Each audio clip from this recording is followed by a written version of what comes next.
Hey y'all, I'm James Wright, and welcome to George Shackleton's basement. Today we're going to go take a look at his collection. You asked for it, so let's dive in.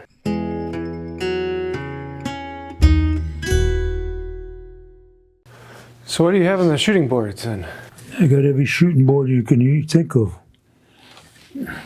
Stanley, that's the popular one. This is a very rare one you don't hardly see. Chaplin.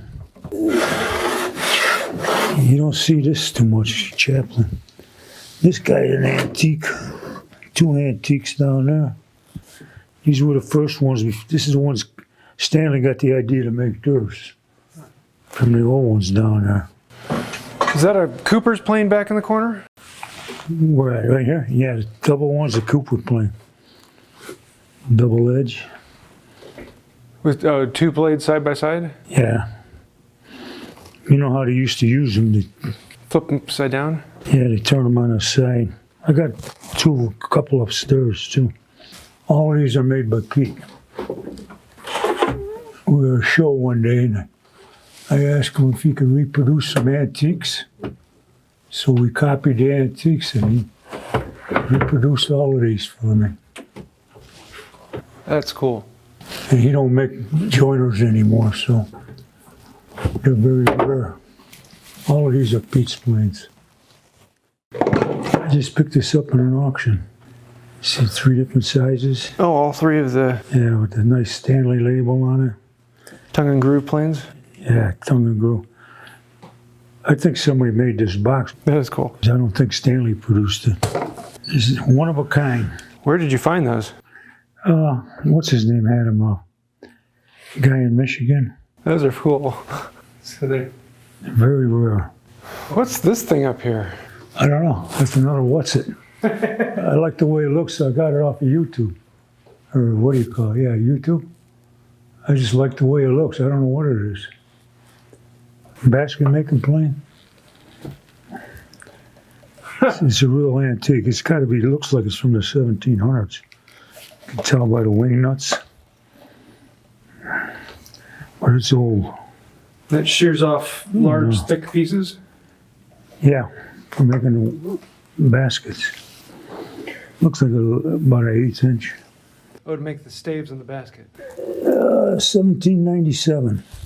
2 guys have to pull it. One push and one pull in order to make it work. What is that carved plane up on the shelf behind you?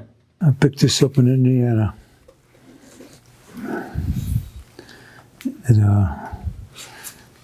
one of them auctions where they sell tools. Another antique 1881. Pretty nice. If they're different, I'll buy them. You see all of them? You see the ones in the rafters? I tried to find every handsaw I could. When I first started collecting, I didn't think handsaws were worthwhile. Now I'm going crazy over them. Got them in front of you and back of you. It's going to be hard to shoot without the lights, hitting the lights. I'm running out of room. I'm going to have to put an addition in there. You have to build another house. Yeah. Jim Limley planes. The Carpenter issued a copy of a Carpenter's plane. Carpenter planes are pretty popular. You're never going to see another saw like that one. I got it for $10 at the flea market. Huh. Someone had fun making that. Somebody put a lot of work into that. How many planes do you think you have? Well, my granddaughter's counted them a couple of years ago, and I had over 2,000. That was 10 years ago. So I'm probably up to 3,000. Well, those are some interesting chariot planes. You haven't been down in the basement to a lot of planes that I bought, and I thought I was going to fix up, but I never got to it. Well, you don't see that many 62s in one place. More down in the basement that broke. 62s, I just picked this guy up. I've been looking for one of these for a long time. And I just got it out of the auction. That's 64. They're very rare and they're expensive. I used to weld in a cabinet shop. We used to do a lot of artwork and stuff. And all drop-offs from it. So you worked in a cabinet shop? I own it. This building's over there. Yeah. My son used to run it mostly. Because I was on the fire department. He used to take care of the business. So how long have you been a cabinet maker? I started when I started cabinet making in high school. Chicago Vocational. And I took that up, and then after I got out of school, I got a job in a countertop shop making countertops. And that's when I started. That was 1959. That's a nailed automatic nailer. You hit it with a hammer. Oh, a nail gun. Nail gun. Give it a whack and you get a nail out of it somehow. You put the nails in here. Stack them up. Mind if we go upstairs? No, I want to go take you up there. That is a huge Cooper's plane. That's a massive Cooper's plane. Where did you find that beast? In an auction in Indiana, in Indianapolis. All the Cooper's tools. Everybody wanted it. I can understand. Yeah, all wagon wheel tools. That jack, I think that's one of the first ones in the United States. Come over with the Mayflower. That's old. All this for ice. Oh, for shaving off ice? Shaving off ice. That's for shaving the top and it collects You inside? fill it with ice and put it in your drink.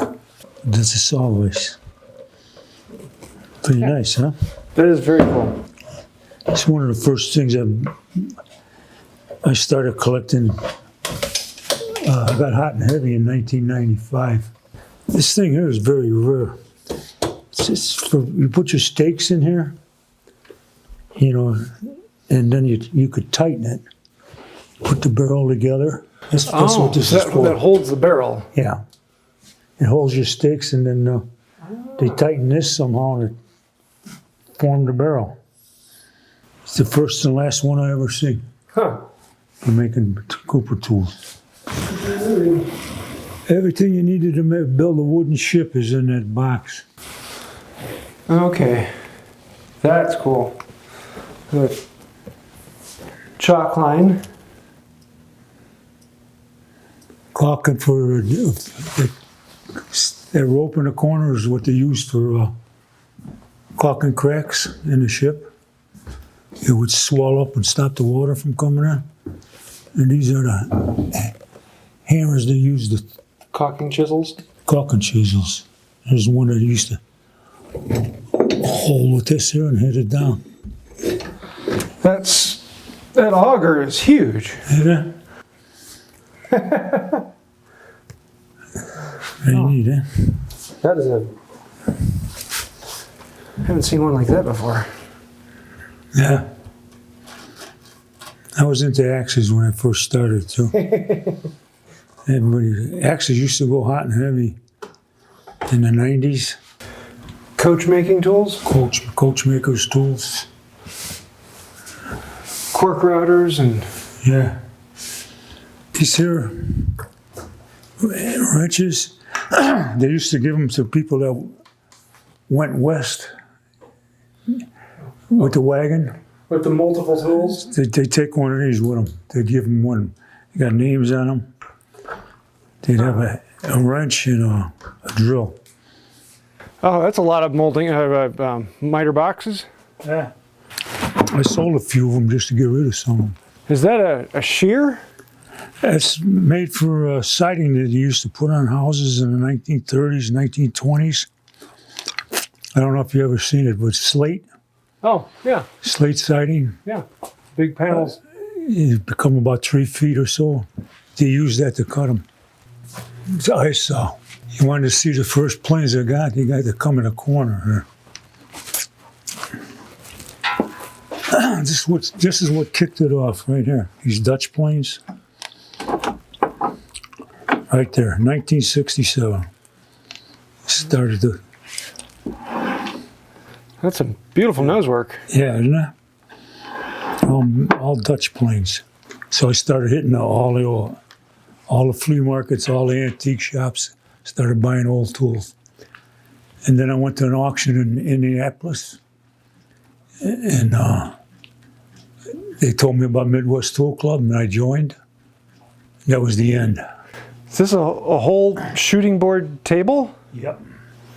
Very, very seldom see it. I got off a guy in Wisconsin. The printers, you put blocks in here, and they would plane them, shoot bore them, square the ends off. Blocks of paper? They're type. Oh. Printers type. I'd like to get a hold of some and put it in there to show you how they did it. Archimedes drills? Yeah. When I started doing carpenter work, that's what I used to use. Push them up and down. And you had to be careful you didn't go into your wrist. These don't have no springs, but the Stanleys had strong springs in them.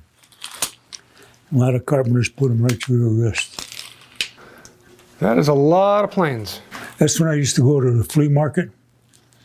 And I first joined the club. I thought I'd fix every plane in America. So they all need some type of work. So where have you gotten most of your tools from? MWTCA or? Yeah, the tool club. Most of everything came out of the tool club.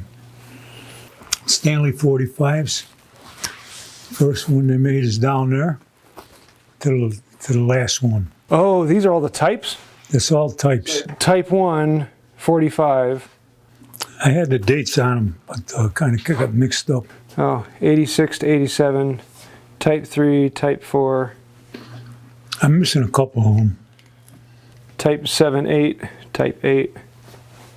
Because when I first started collecting, I thought 45s were out of this world. Type 12. And all the way up to the last ones. And then, of course, the 55s. 55, yeah, and then I made the 55 box. Well, that's pretty. Yeah. I made 3 of them, I think. There's 2 up there. A dowel machine for barrel making. Is that the one where the dowel goes this way? I think so. I might. I don't know. The old-fashioned. A long time since I used it. Yeah, I think so. That's the domino cutter. So the question is, do you have a favorite tool? All my favorites. Are there planes in those boxes, or are those out? There's planes in them. You have a sale at your house every year? I just started that. How long have you done that? 2 years. 2 years? Oh, I thought it was longer than that. That's a fun. I've been thinking about it for 20. And do you give tours at the sale? Mm-hmm. I got my granddaughters trained to do that. I got this from Wisconsin. Oh, that is cool. It's handmade.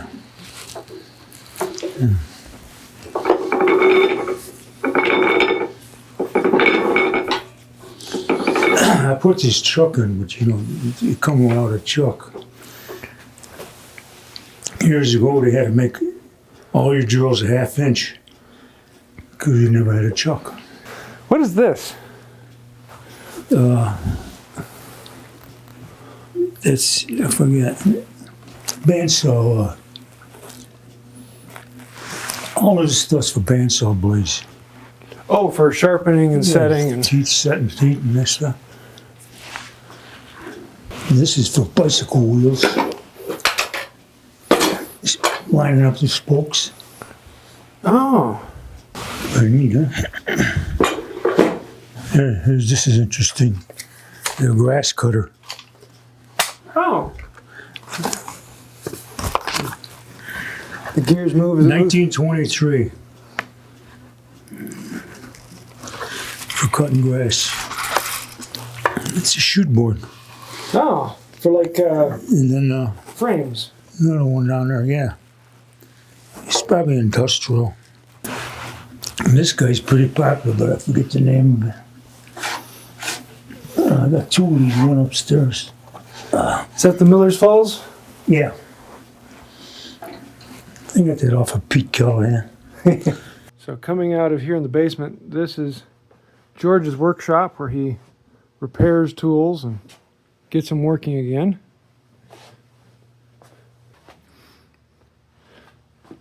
Oh, the wire wheel sets. And parts. Parts. You gotta have plain parts. Parts. You get a lot of parts. What he charges for one part. If you can find it. And if you don't have the part, you gotta make it. Use that late. Jim Lemmy planes. Except for this guy. On the end.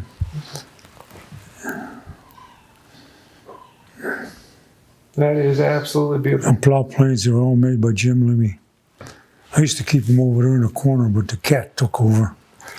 Our new addition over there. I forgot how bad kittens are. Look at those No, beautiful plow planes. Jim Lemmy made them things. The copies of the originals. So there you have it. George Shackleton, I want to say a huge thank you for letting me take a look at this basement. This has been phenomenal. You're welcome. And if you want to see more, I'm going to have a video that's a little bit more in detail. It'll be a longer video walking through it all. So stay tuned for that. I'll leave a link to it down below. But if you have any questions, throw those in the comments. I do like reading through those. And I want to say a huge thank you to everyone who does like, comment, share, subscribe. You know all those things. As well as everyone scrolling over in the comments over there. You guys are the ones that make this happen. So thank you for that. Without you, we wouldn't be here. And I do want to say a huge thank you to George letting us down here. This has been an amazing opportunity, and I hope you all like to see this as well. Yeah. So I think that'll do it for now. And until next time, have a wonderful day. So if I make a video about a plane, and I make a bunch of videos about a plane, that would make it a plane video collection. Well, this is a video on a plane collection.